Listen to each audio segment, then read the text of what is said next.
कैमूर की पहाड़ियों में बना यह किला बाहर से नहीं दिखता है। इस किले के अंदर है सैकड़ों तहखाने और सुरंगों का बिछा है जाल। इसी किले के सुरंगों से शेर शाह हमेशा आता जाता था, लेकिन नहीं था किसी को सुरंग के बारे में पता।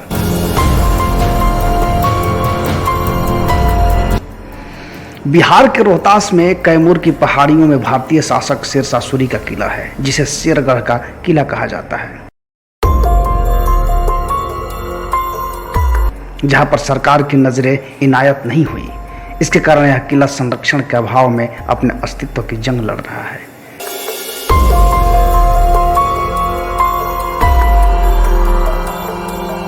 कहा जाता है कि 500 साल पुराने इस किले में शेरशाह का शाही बेशकीमती खजाना दबा हुआ है।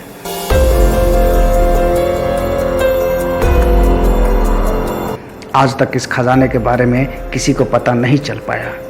इस किले में सैकड़ों सुरंग और तहखाने हैं। यह किला बाहर से नहीं दिखता है।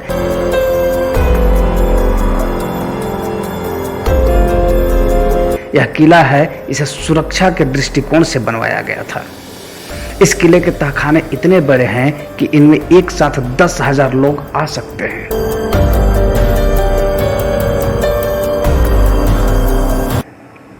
कहा जाता है कि इस किले के ऊपर से देखने पर 10 किलोमीटर की दूरी तक देखा जा सकता है। इसलिए तो शेरशाह के हजारों सैनिक रहा करते थे, जहां से दुश्मनों को आराम से देख सके। इस किले को दुश्मनों से खुद की सुरक्षा के लिए बनवाया था, लेकिन मुगल शासक हुमायूं ने शेरशाह सूरी के हजारों सैनिकों का खूनी नरसंहार हुआ था।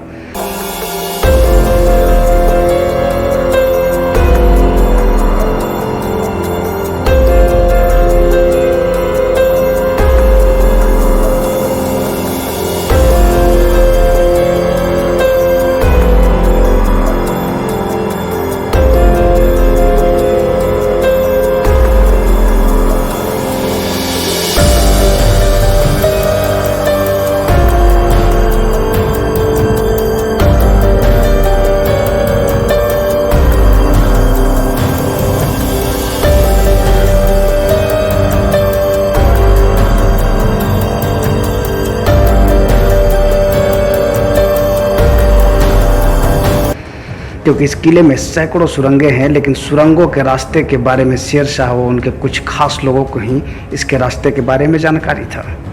जब मुगलों द्वारा इस किले पर हमला किया गया था, तो हजारों सैनिक सुरंगों से रास्ते से निकलने की जानकारी नहीं होने के कारण इसी तहखाने में फंसकर मार डाला था। तब से यह किला अभिशप्त हो गया है। यहाँ पर काफ़ी डरावना से प्रतीत होता है, इसलिए लोग इस किले तक अकेले नहीं पहुँच सकते।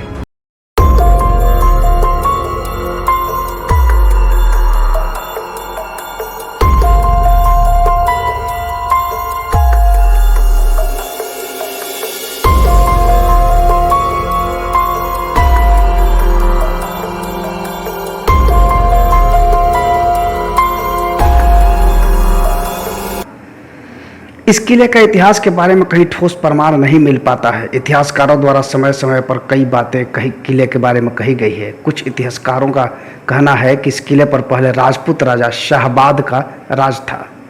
कुछ इतिहासकारों के अनुसार शेरशाह के पहले यहाँ पर खरवार राजाओं का शासन था।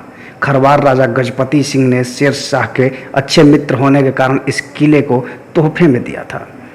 पहले इस किले को भुरकुड़ा का किला कहा जाता था। अब वर्तमान में शेरगढ़ के किले के नाम से जाना जाता है।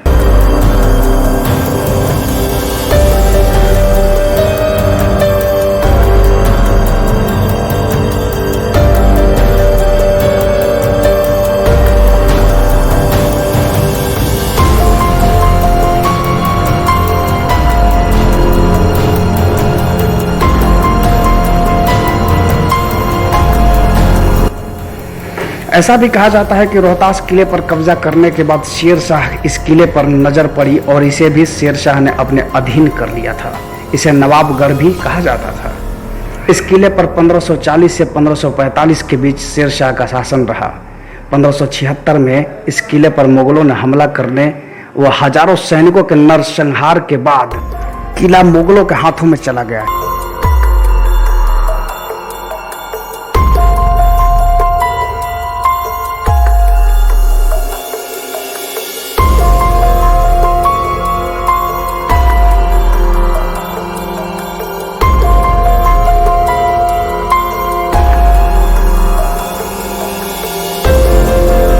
जब मुगलों द्वारा शेर शाह के हजारों सैनिकों का नरसंहार किया था, इसके बाद से इस किले पर किसी के शासन नहीं हुआ।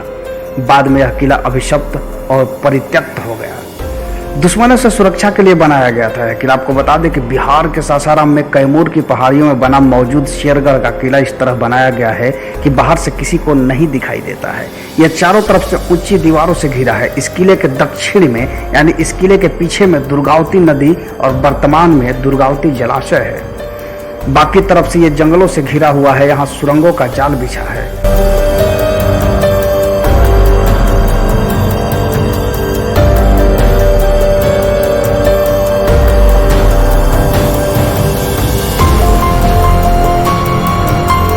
यहाँ के तहखाने इतने बड़े हैं कि इनमें 10,000 तक सैनिक आ सकते हैं। इस किले में इतनी सुरंगें हैं और कहा जाता है कि इसका आज तक किसी को पता नहीं चल पाया। इसके साथ ही कहा जाता है कि शेर शाह का शाही खजाना भी यहीं पर दबा पड़ा है।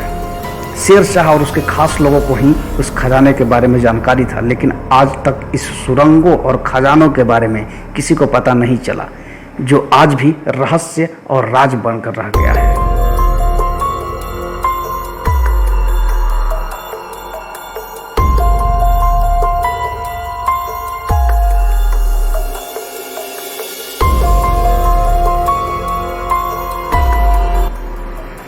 बताया जाता है कि कैमूर की पहाड़ियों में बना शेरगढ़ का किला क्षेत्र 3 किलोमीटर की दूरी में फैला हुआ है। इतिहासकारों के अनुसार जब ब्रिटिश साहित्य इतिहासकार फ्रांसीसी बुकनान 1813 में इस शेरगढ़ किले के इतिहास के बारे में जानने आया था, तो उस समय इस किले के सिंह द्वार के ऊपर 8 बुर्जियां थी, जिनमें से आज मात्र 5 बुर्जियां बची है।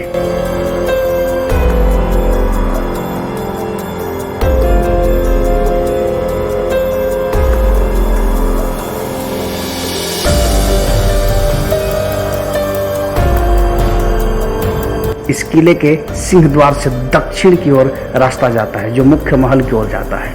इस किले तक पहुंचने का रास्ता बड़ी कठिन है। लंबी दूरी और ऊंची पहाड़ी उबड़ खाबड़ रास्ता जंगल व कंटीली झाड़ियों से भरा पड़ा है। सिंह द्वार से लगभग 1 किलोमीटर दूर दक्षिण में दूसरी पहाड़ी है, जिसके रास्ते में ही एक तालाब बना हुआ है, जिसे रानी पोखरा के नाम से जाना जाता है।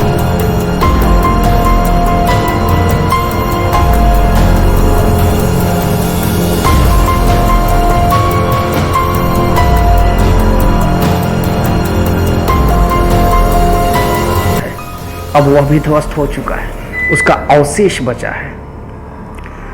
पहला सिंहद्वार से किला से 2 किलोमीटर की दूरी तय कर अंदर जाने पर दूसरी पहाड़ी पर मुख्य महल है, जिसके चारों तरफ प्राचीर से घिरी है। इसके अंदर मुख्य महल है। प्राचीर के दरवाजा तक जाने के लिए सीढ़ियां बनी है। दरवाजा अब गिरने की स्थिति में है। प्राचीर के भीतर दरवाजा के दोनों ओर 2 खुले दलान है। कुछ दूर जाने पर भूमिगत गोलाकार कुआं है, जहां इस कुएं से पानी पीने व स्नान करने का काम लिया जाता था। अब भी कुआं उसी तरह है। भूमिगत कुएं से पूरब में 4 मेहराब बनाते खंभों पर टिका चौकोर तहखाना है। इस तहखाने से पश्चिम उत्तर में एक विशाल महल के ध्वंसावशेष बिखरे हैं।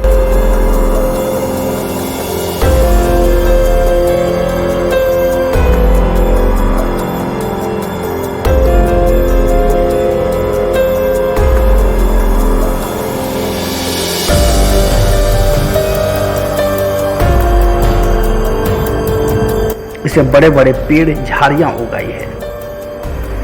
शेरशाह का किला, जो शेरगढ़ के नाम से विख्यात है, संरक्षण के अभाव में अस्तित्व का जंग लड़ रहा है। जिन भूमिगत कमरों के लिए यह किला मध्यकालीन इतिहास के लेखकों के लिए कौतूहल का केंद्र रहा, जिसे इतिहासकारों ने जी भर कर सराहा है, शेरगढ़ किला के मुख्य महल व तहखानों के ध्वस्त होने के बाद पेड़ व झाड़ उग गए हैं।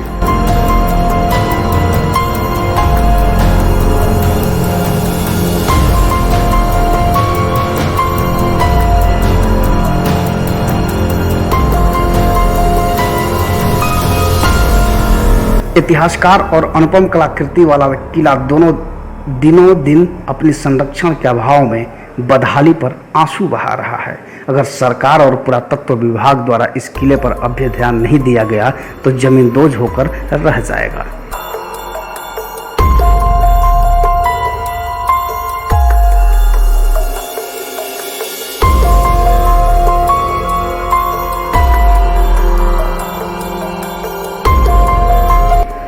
कैमूर की पहाड़ी पर शेरगढ़ का किला स्थित है। यह किला लगभग 6 वर्ग मीटर में क्षेत्रफल का फैला हुआ है। शेरगढ़ किला के बगल में दुर्गावती नदी बहती है, जिसके नीचे ही दुर्गावती जलाशय परियोजना का विशाल बांध बना हुआ है। यहीं से गुप्ता धाम और सीताकुंड के लिए रास्ता भी जाता है।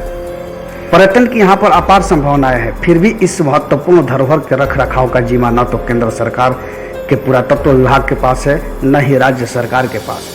इसी कारण यह शेरगढ़ का किला खंडहर में तब्दील हो गया है।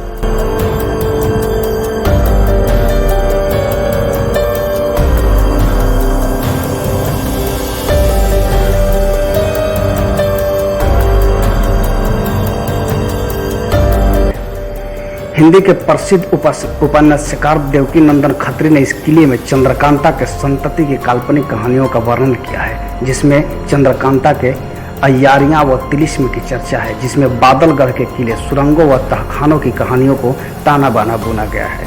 क्योंकि चंद्रकांता संतति काल्पनिक कहानी से शेरगढ़ किला का मालूम पड़ता है। रोहतासगढ़ किला के बारे में और भी कहानियां हैं जो किंवदंती के रूप में है। आपको बता दें कि रोहतासगढ़ का किला सोन नदी के बहाव वाली दिशा में पहाड़ी पर स्थित इस प्राचीन और मजबूत किले का निर्माण त्रेता युग में अयोध्या के सूर्यवंशी राजा त्रिशंकु के पौत्र और राजा सत्य हरिश्चंद्र के पुत्र रोहितास ने कराया था। बहुत दिनों तक यह हिंदू राजाओं के अधिकार में रहा, लेकिन 16वीं सदी में मुसलमानों के अधिकार में चला गया और अनेकों वर्षों तक उनके अधीन रहा।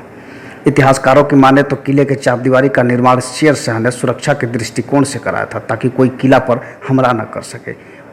बताया जाता है कि स्वतंत्रता संग्राम की पहली लड़ाई 1857 के समय अमर सिंह ने यहीं से अंग्रेजों के खिलाफ विद्रोह का संचालन किया था।